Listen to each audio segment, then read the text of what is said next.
আমিনুলের হাতে আমি এই ধানের শীষ আজকে তুলে দিয়েছি। আপনারা আমিনুলকে 12 তারিখ পর্যন্ত দেখে রাখুন। আমিনুলকে আপনারা দায়িত্ব দিন।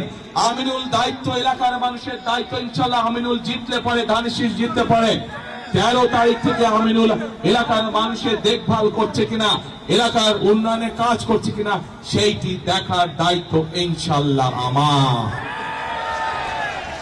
প্রিয় ভাই বোনেরা, আগেই বলেছি আমি আপনাদের প্রতিবেশী হিসাবে ঢাকা 16 দেখার দায়িত্ব আমার দায়িত্বের মধ্যে পড়ে। ইনশাল্লাহ আপনাদের সন্তান হিসাবে, আপনাদের প্রতিবেশী হিসাবে আমি আপনাদের সাথে যেমন আগেও ছিলাম, ইনশাল্লাহ ভবিষ্যতেও থাকবো।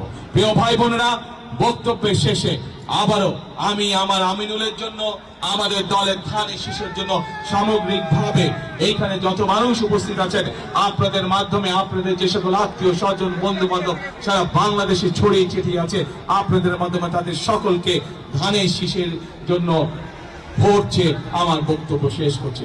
ইনশাল্লাহ সকলে ভালো থাকবেন, আমার জন্য দোয়া করবেন, আমিও দোয়া করব আপনারা যাতে ইনশাল্লাহ সকলে ভালো থাকেন। আল্লাহ হাফেজ।